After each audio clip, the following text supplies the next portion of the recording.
Bom, obrigado por terem aguentado neste dia que já vai longo e eu acho que era importante para completar e encerrar este dia, este seminário, convidar alguém que tem uma experiência, enfim, que eu considero muito relevante e interessante em França, para partilhar e trazer também um lado, bom, esse seria o papel de um keynote lecture, é um bocadinho para juntar ou de alguma forma ligar um pouco aquilo que foi discutido ao longo do dia numa apresentação. Eu vou passar para inglês porque assim temos, a nossa convidada vai entender melhor. I will switch to English and I will very quickly welcome Clara Bergia, our keynote lecturer or speaker. The lecture will focus or it will depart from the work of Bellastock. Bellastock works on experimental architecture, aiming to promote and connect to places and their resources. Working on subjects related to material cycles and the reuse of construction materials. The cooperative is committed to sharing know-how with various audiences. It initiates ecological and supportive projects and offers alternatives to the traditional building industry or the traditional act of building. Clara Bergia is an active member of Bellastock Collective. She joined the Bellastock's team in 2018 and worked mainly in the reuse department team. She contributes to innovative projects and studies on circular economy, building material reuse, and tactical urbanism at different project stages. From resource diagnosis to design studies and deconstruction phases. In 2022, she participated in the team with Bellastock who participated in the Lisbon Architecture Triennale exhibition called Cycles around reused materials found in the region of Lisbon. That's how we met. Bellastock contacted me because I was contributing to this exhibition with some reused materials I have used in a project. And so I'm very pleased to welcome Clara and having her here today in Casa da Arquitetura in our seminar. Please.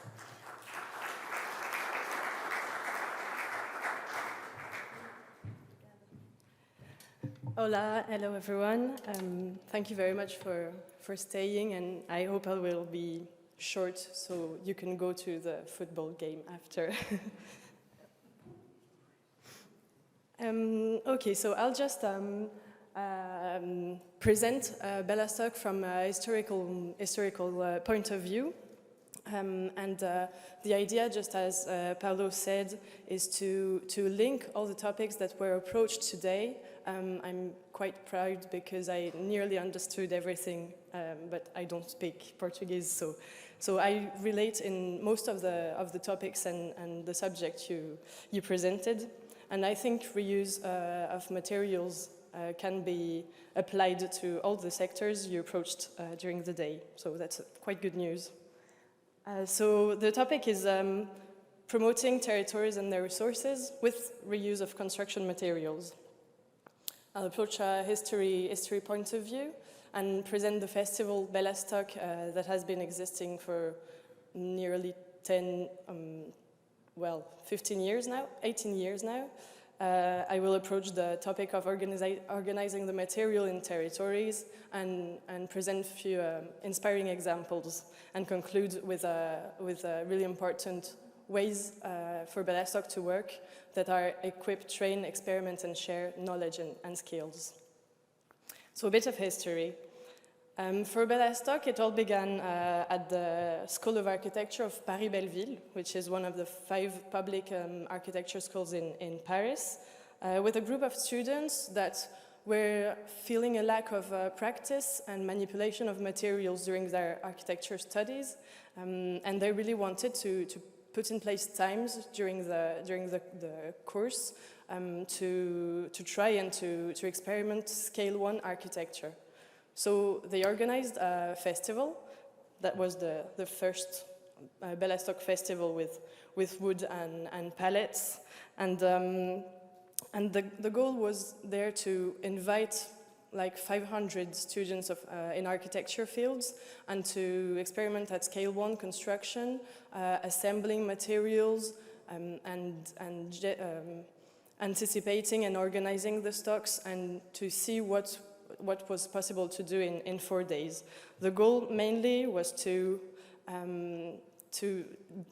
organize the stock, to display it and distribute it between the participants, and then to design, build, inhabit, and deconstruct an ephemeral city, and to see what was going on with these ephemeral cities. A big question that rapidly emerged was what to do with the construction materials that was used during the festival. What to do with all those stocks of materials, and because the city was ephemeral and the objective was to leave the place after without letting a trace of the festival, how to re-put in circulation all the materials. And so it pushed the students that were organizing Bellastock's festival at that time to interrogate the mesh and the network on the territories that could use again the materials they were using during this festival. So there were multiple festivals with various techniques and materials: the inflatable city, the floating city, Waterworld in 2014, and in 2017 there was the Ville des Terres, Earth City, made with excavation soil from construction sites in Paris region. There was another fundamental thing about the Festival of Bellastock, the social intensity. They spent 4 days constructing and participating in workshops and learning, and the town was evolving every day, and that was a really important thing for Bellastock, to observe the bounds created between the participants, the local territory, local actors that were traditional or less traditional associations, inhabitants. And it's still today a main goal for Bellastock's activity, to link every day, every time they have a new project, to know the territory they are going through.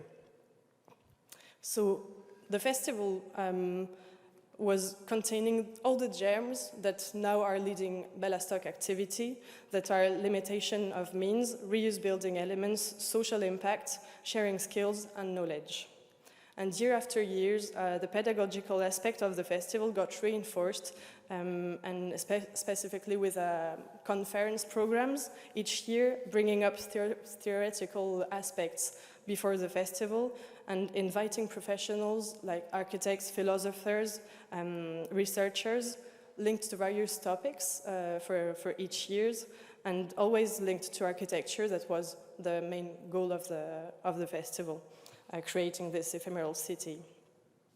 So it's interesting to note that Bellastock still approaches the very same questions in every and each project they lead, by gathering people around the table and approaching all the topics of material, territory, all the resources, whether they are material, human, patrimonial, historical, etc. So from the festival to an expertise.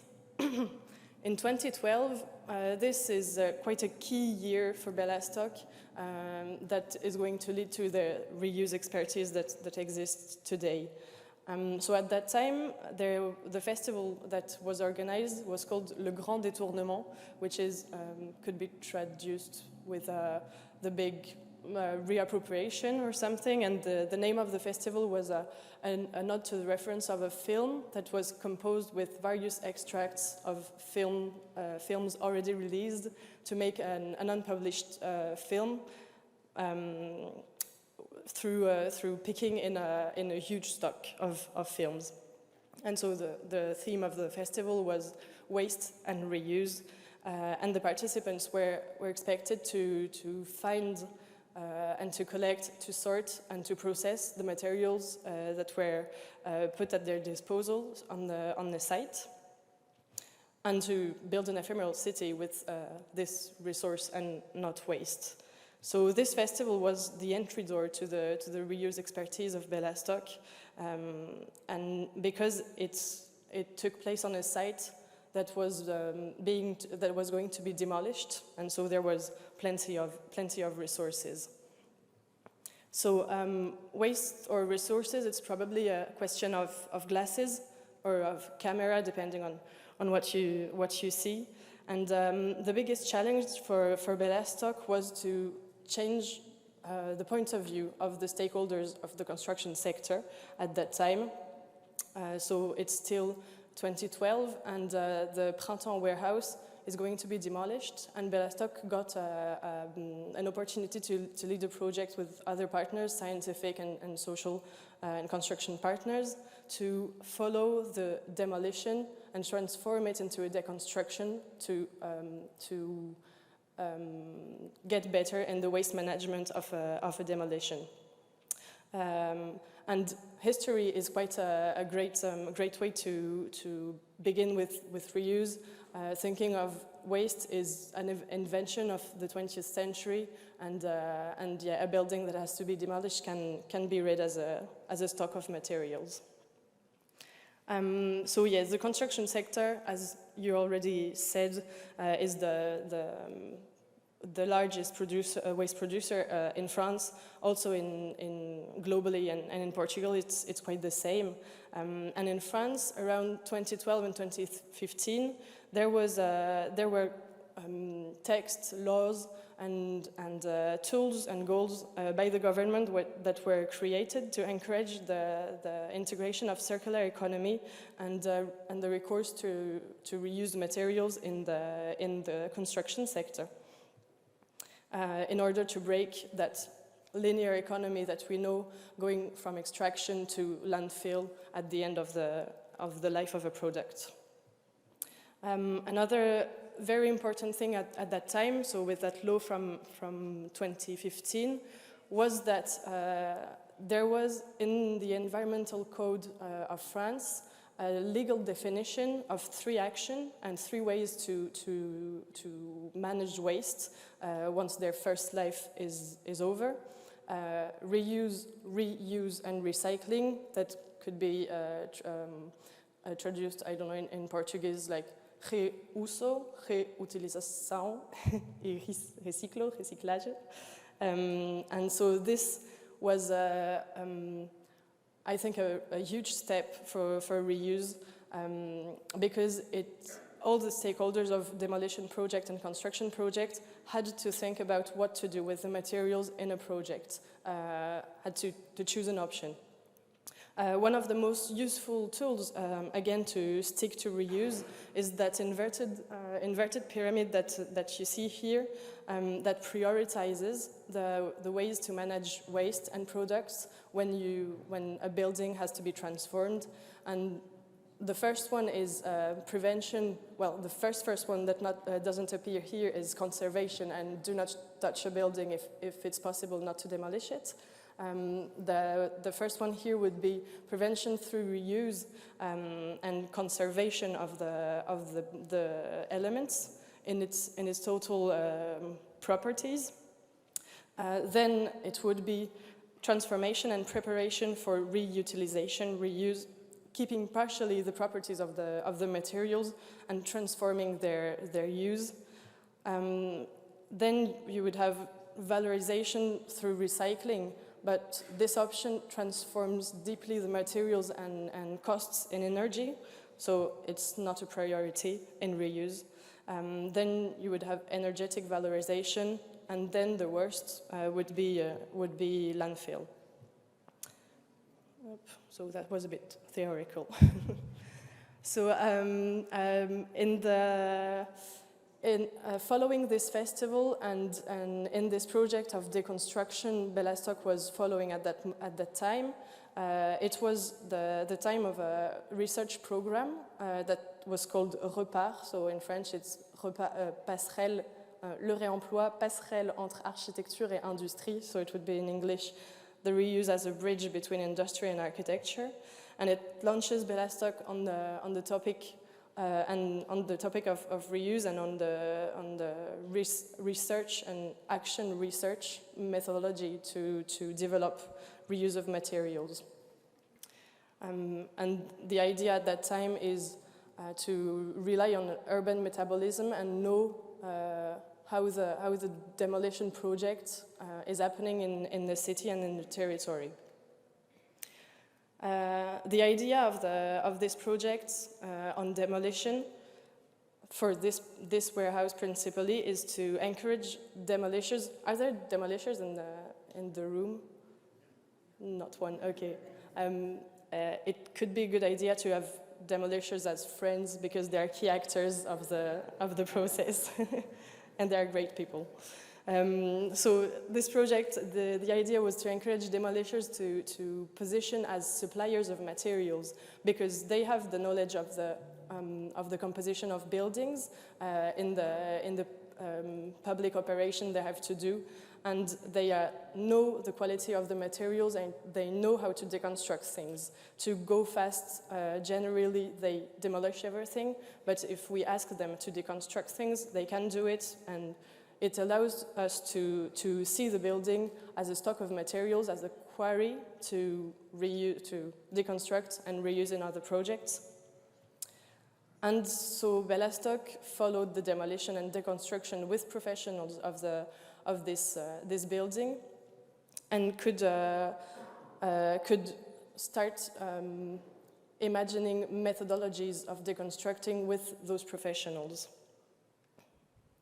Among all the actors involved in reuse schemes, Bellastock, in Bellastock team, there were at that time only architects. And so they focused on the role of architects in demolition projects, and it transformed for them the role of architect as a key actor for developing a new culture of reuse, identifying the project of architecture as an outlet from a project of deconstruction. Architects are a key actor because, and for them reuse is a great opportunity because it can be the opportunity to connect with the question of materiality, adding the question to the consideration from form and function and connect both of them. And it's also an opportunity, reuse is also an opportunity to start construction with the existing materials and the existing resources on the site instead of starting from a blank page.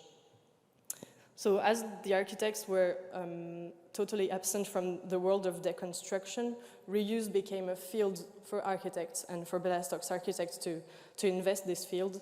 And they started seeing the project of deconstruction as a project of construction, but just in reverse, and thinking at all the stages of the life of a building were an opportunity to reuse materials and to collect resources.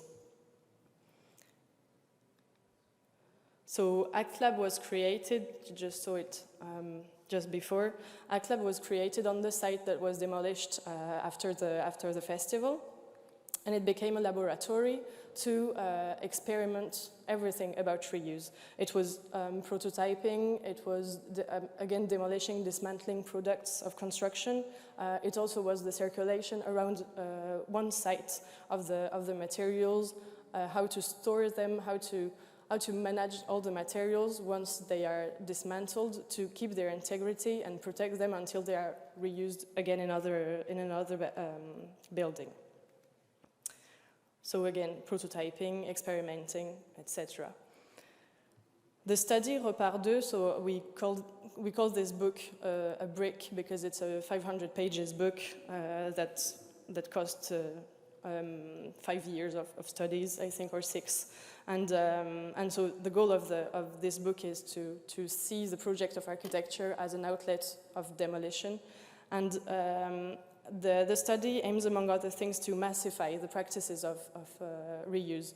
And now Bellastock doesn't really like the vocabulary of massifying, but it would be more let accessible the practice, because massify has an industrial and huge, industrial vocabulary, I don't know. And so the goal with the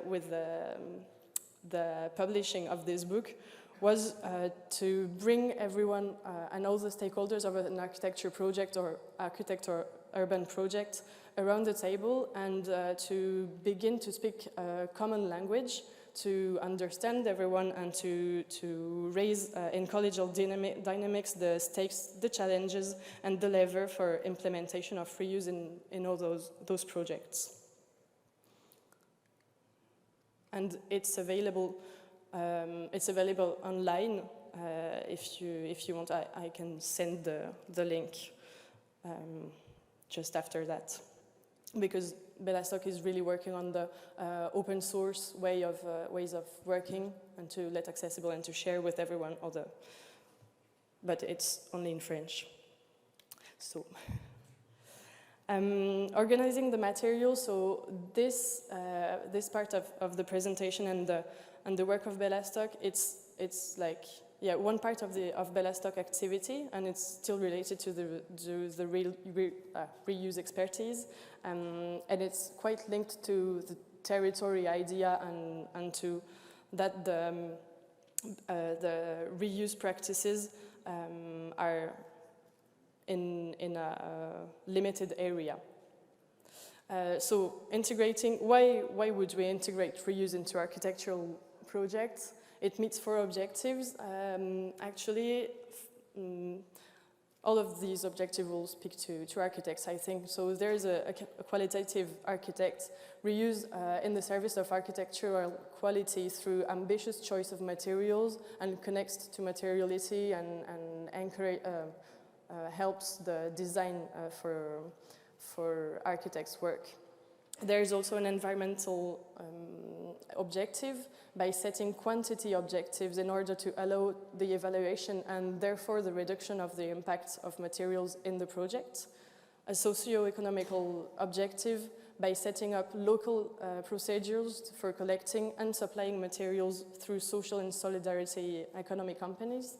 And at the end, there is also an educational and participatory objective with, during the deconstruction sites or the operation with reuse, it is really, really possible and quite easy to implement animation and opening times to raise awareness and sensitize the inhabitants, the children, everyone who wants to come and see what's happening on the site.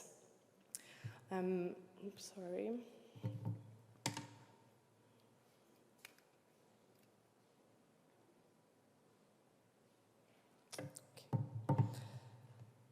So the reuse, just I said before, it has to be limited in a territory because all the territories about materials have their properties and their criteria, their parameters. But it's possible to adapt the project to its territory, and it's possible to enlarge a bit or reduce the territory attached to the project when you want to build a reuse process. Reuse in every territory actually is made possible by an offer and demand system, and I will show you just after that there is an existing mesh on the territories. This project is still ongoing with Bellastock. It's FCRBE, so facilitating the circulation of reclaimed building elements. That is an Interreg Northwest Europe project that we led with Rotor in Belgium, which is a really great actor of reuse in Europe, and Salvo in the UK. And so we had to identify, us in France, all the reuse actors on the territory to make readable and visible the fact that resources exist on the territory and that you can go and see them because there are professionals and there are companies that exist for a long time, and you can go on their sites instead of going to a new store like Leroy Merlin or the can't tell construction store in Portugal, but you have the idea. So yeah, the idea was to meet the actors of reuse and to make statistic resources on the field to give the information to architects, to owners, public or private, so that they could get the information and use reuse materials instead of new. So it appears that every step of the evolution of a building is an opportunity for reuse, also a risk, but it's almost an opportunity. And I'll detail a bit. I think maybe some of you already know the main stages of reuse, and the first one is identifying the resources in a building. In case of a demolition, Bellastock has to go on the site and identify and create a diagnosis, resource diagnosis, to identify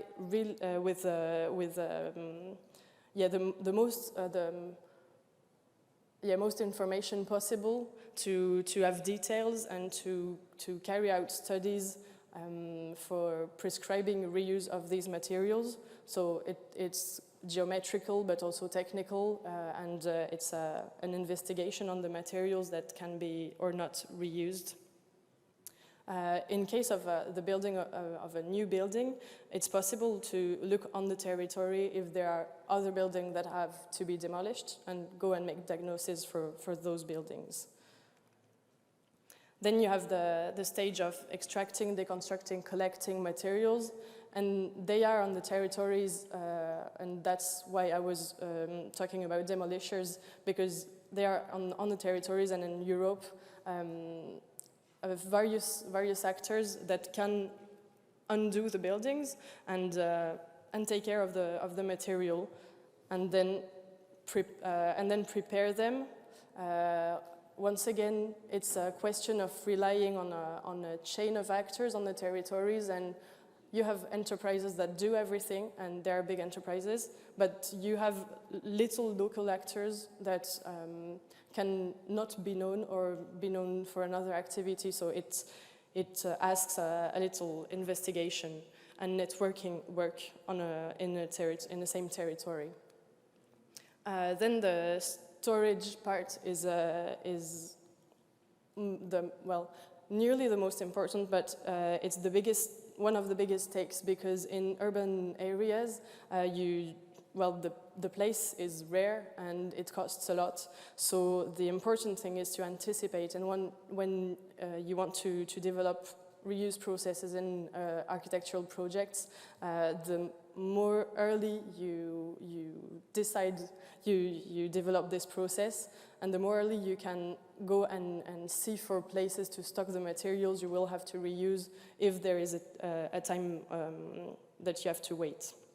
And then implementation, if the material is prepared by an enterprise that has an insurance, or you can just implement the material as a new material. It's the same.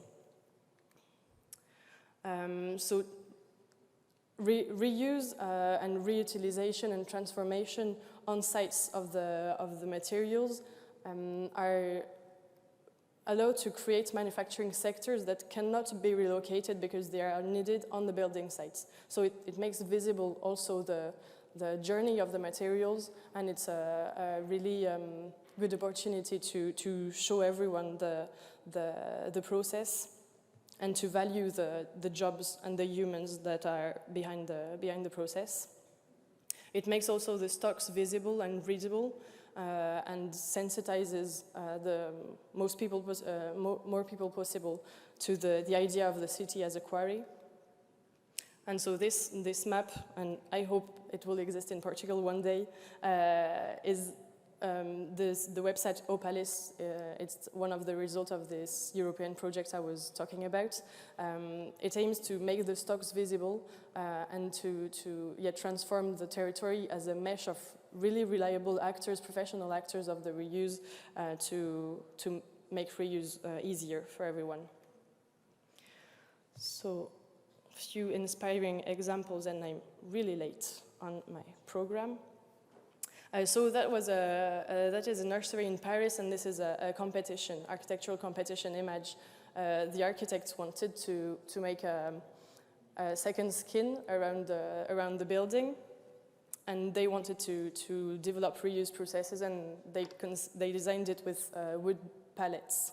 As I told earlier, reuse relies on a territory and on the metabolism of the city, of the territory, so the material that we want in the start can change and become something different. So in this case, there was another building by the same public owner where all the doors had to be refurbished, and so Bellastock asked to deconstruct the doors, dismantle them, and we worked with a very nice woodworker for that, and recreated first a prototype and then this second skin on the building. So it's not pallets, but it's reuse in the same way. This was also a competition image for a professional kitchen and offices North Paris. And all the envelope with glass and wood is reused. I think on this project we approached like 80% of the costs of the project. No, not the cost, of the volume of the materials in the project is from reuse. So there was 4 kilometers away a refurbishment, thermal refurbishment of a building, and so they were going to dismantle the windows. So we worked with another woodworker to prototype this envelope with reused windows. It was simple layer glass and exotical wood, so it was really good quality. And as the space just behind the facade was a non-heated space, there weren't heating requirements, so it was okay to use simple layer glass. And remember the earth bricks I showed you at the beginning of the presentation. They were used again for this trombe wall. I don't know if you know the trombe wall principle, but it's the south wall of the building, so it receives all the sun and all the heat, and allows to regulate the temperature inside the building. So these are a few images of the project. This was a former military headquarters in Nantes, West France, and it was going to be transformed into a mixed neighborhood. And there were stones, bricks, etc. And in this project, the architecture stock was a really great project inside the project, because the idea was to design architecture with the stones that were going to be reused a few months later, and to make them visible for everyone. So we worked with demolishers because they had the techniques to try and to develop deconstruction techniques for the project. This was an urban refurbishment project, and they were going to demolish 4 huge housing buildings like this. This building was built just after World War II, and there was at that moment a lack of concrete, because all the concrete was going to the hospitals, to the industrial equipments, etc. And so they reopened stone quarries, limestone quarries.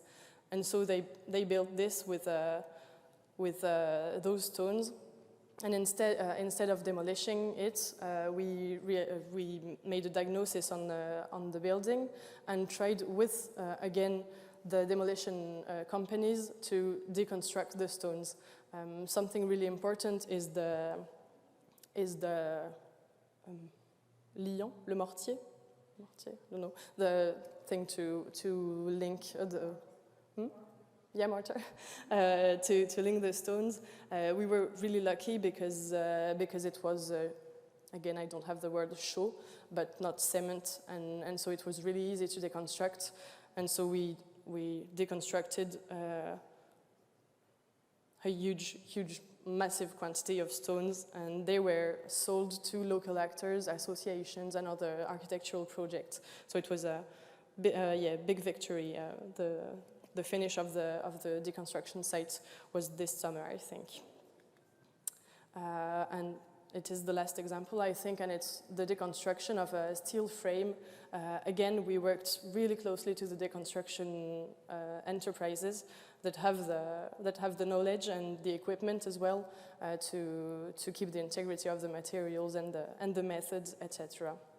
So it was to build a little terrace for the city of Paris. So Bellastock still organizes the festival with ephemeral cities, every year with a different material, every year with different topics. But the experimentation still has its really, really big importance for young generations and future architects to keep in mind that we have to always think what we're doing with architecture and with construction materials and with the cycles of materials, because they are designing the city of tomorrow. Bellastock also gives practical training and theoretical training for professionals of the construction sector. And as I said earlier, it's really important for them to share the knowledge so that everyone is equipped to develop reuse processes in their project to collectively manage in a better way our waste. We also have a workshop for children because they are the future. And round tables as well, just as it's organized here to gather professionals around the table and bring up the subjects and the issues that we meet in the project. And this was a European event about reuse, and so we had around the table demolishers, building enterprises, deconstructors, resellers of materials. It was quite a success, and it was disseminated on the internet. And I will conclude with the Lisbon Triennial because it's why I'm here today. So we started the kind of same type of work that we did in Northern Europe, in France, for the past years. The idea was to approach the cycles of the materials in the Lisbon area, in Portugal area. And so we met this huge demolition company, which has also this great warehouse called Lisbon Wood. It's in Palmela, South Lisbon. We also met Empedra, which is near Sintra, I think, North Lisbon. And he's a former architect and has the machines to cut the slices of marble and experiments paving with the scraps of the stone cutting. And so the idea with the Triennial de Arquitetura was to show that in the territories there are resources, and we have to make them visible and to go and meet them to put in circulation and make materials circulate in the territory. So this work is launched, if you want to keep on going. Obrigada.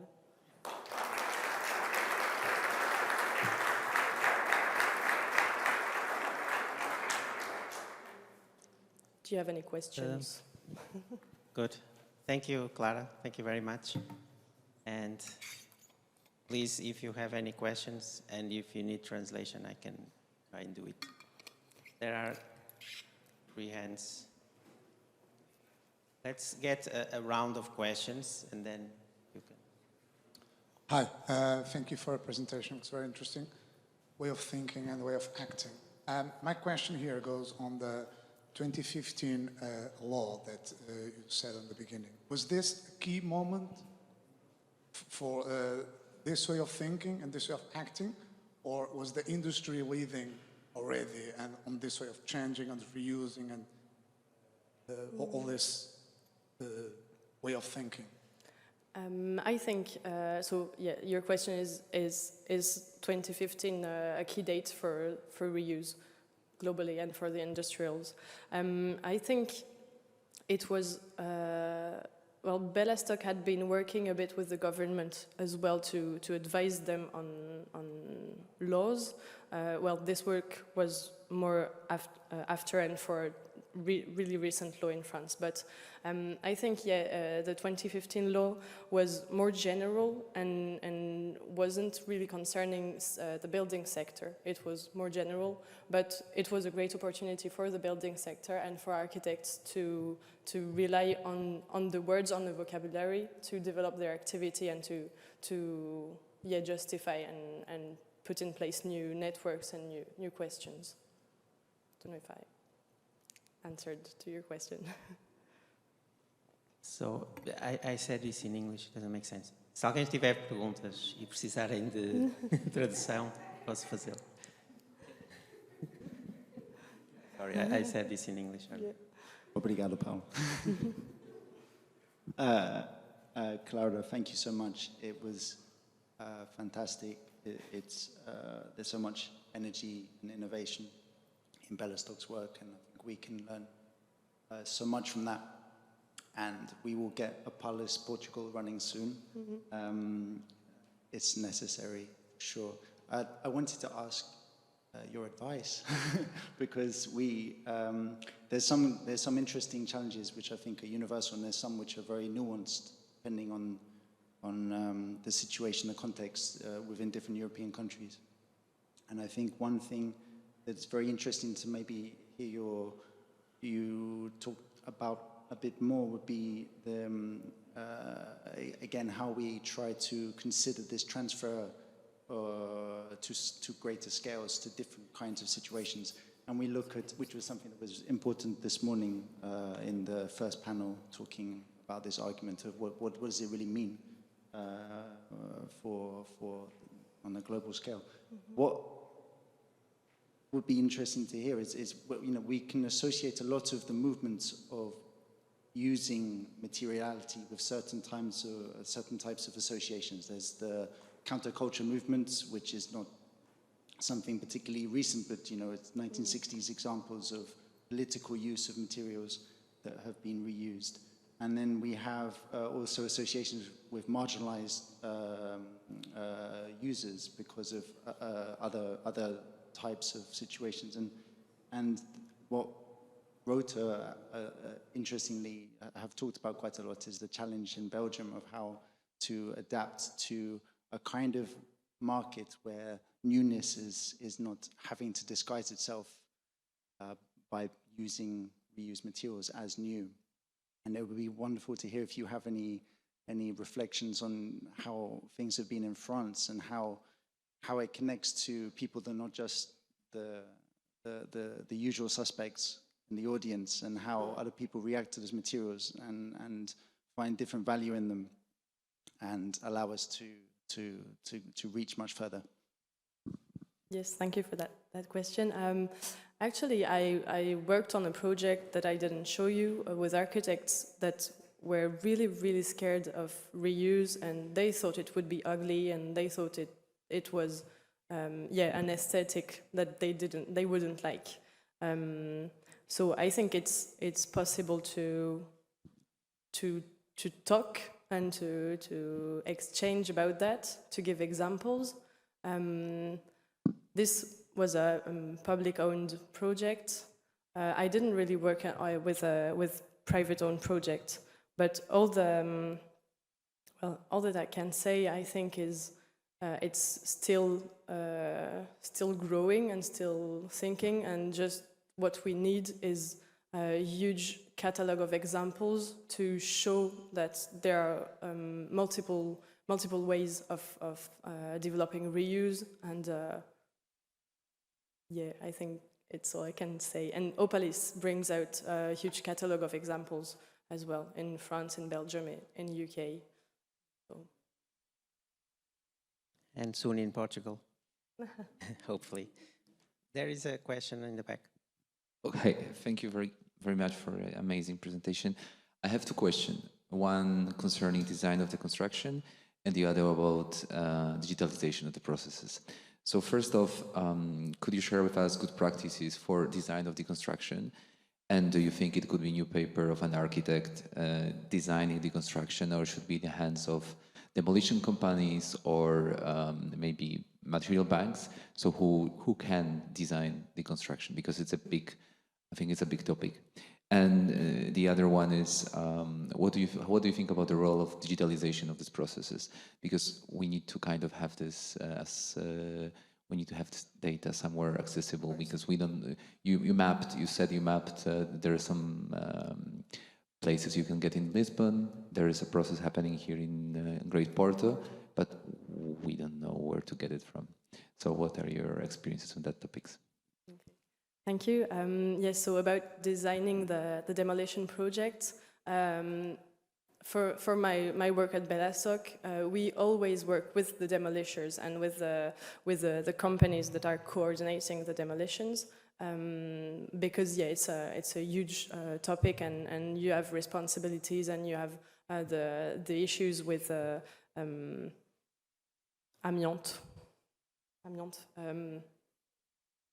Yeah. That.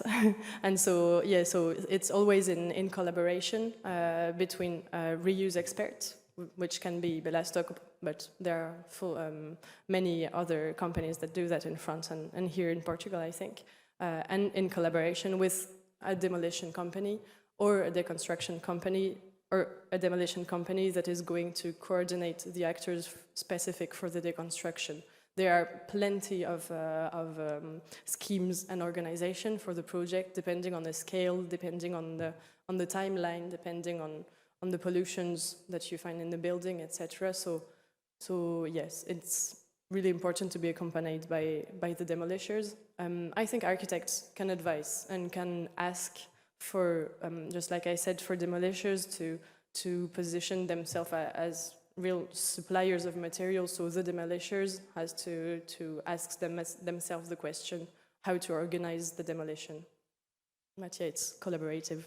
And for the second question about digitalization, there are many companies, well, here in Portugal, I think, and in France, that are developing the tools for diagnosis, because the diagnosis, they gather information about the materials, and they are really standard materials in the building that you can. For example, I don't know. Last year I worked on maybe 30 diagnoses of 30 different buildings, and there was really standard materials. So they exist databases on that. But it's really private, and every company that, in France at least, every company that makes diagnosis has their own database, and they're not quite sharing that. Indeed, it's really important for traceability of the materials to have that database, but it's quite internal to the companies. Good. There is a question here, please. Okay. Thank you very much. Really. I think I'd like to make a comment that has to do with this last question.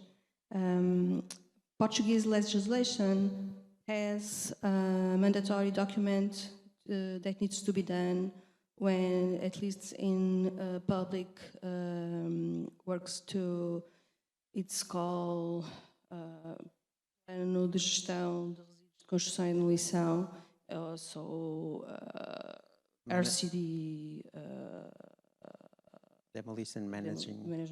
Management plan, something like that. that is already mandatory in some circumstances and has a model that is provided by the Portuguese Environmental Agency. So there is some kind of guideline or support. However, in Portuguese legislation, a component to be reused, for reuse, is not considered waste. Yeah. So we have here a problem that you also have while translating from French to English, because you have the same problem that you had in English in Portuguese. Yeah.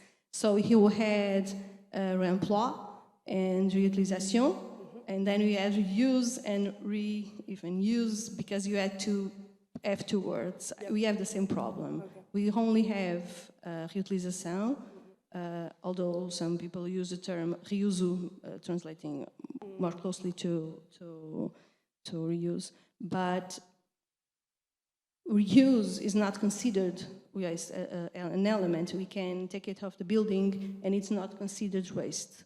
But if it needs to be prepared to be reused, then it is already waste. I'm not sure if it was the case in your legislation, but that creates an ambiguity in the transition, what it's in and out of the possibilities for use. I imagine that this is the kind of work you have to do with demolition companies, and has to do with the question that was made.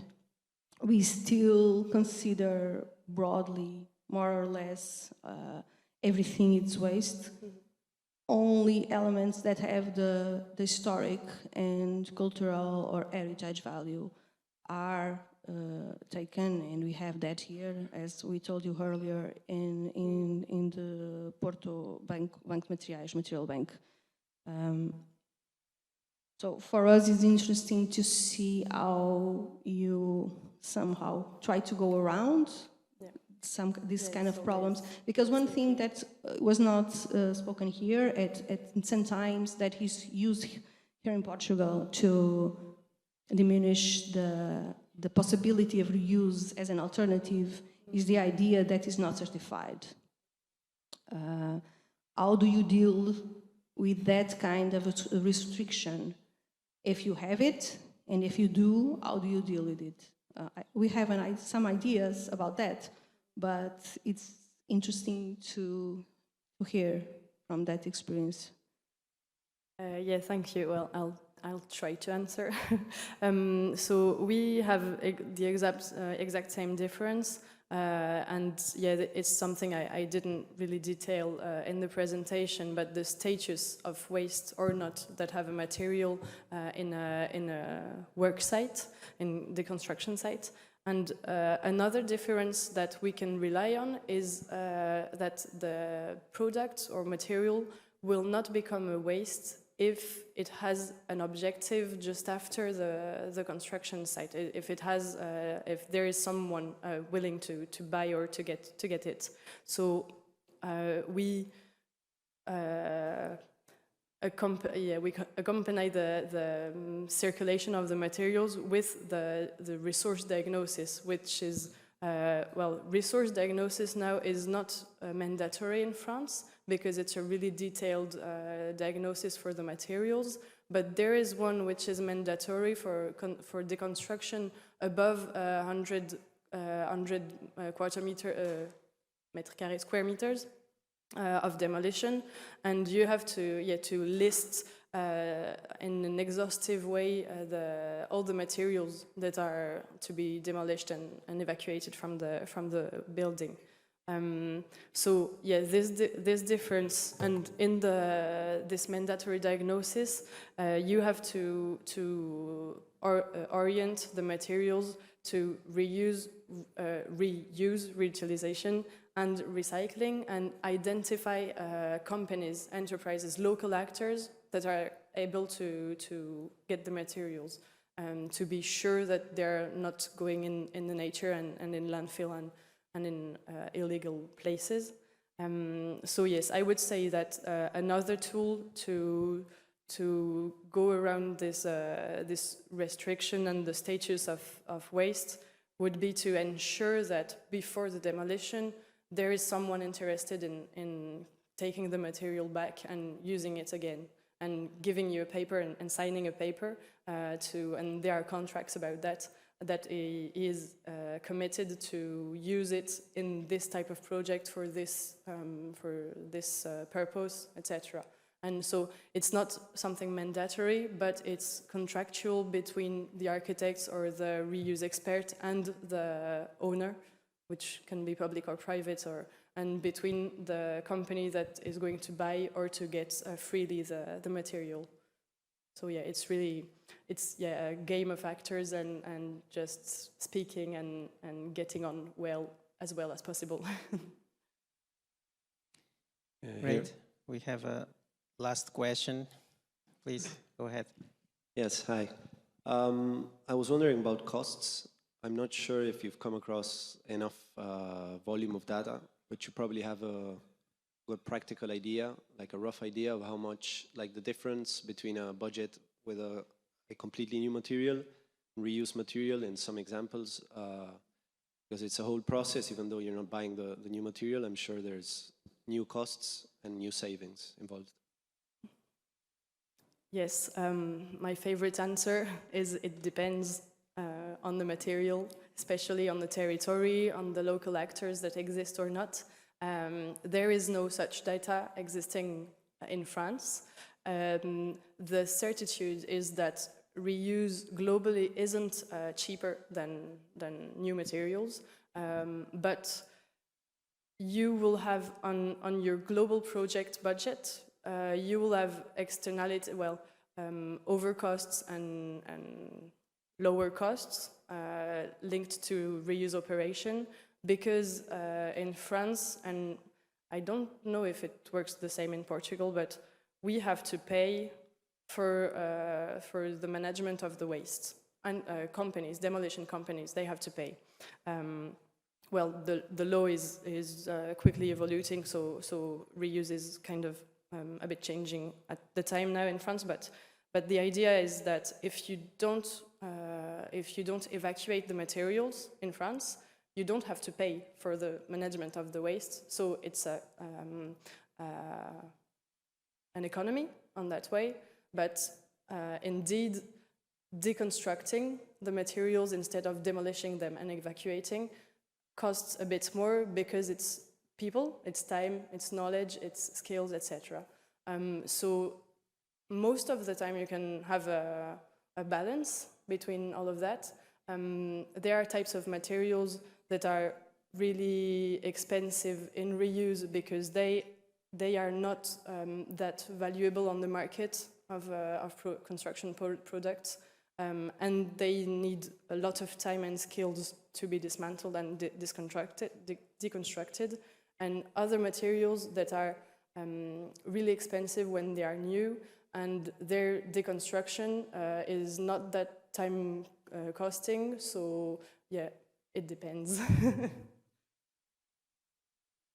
Great, thank you, Clara. It was such a pleasure to have you here on the stage. Are you leaving already? I was just going to thank you, and yes, we are closing.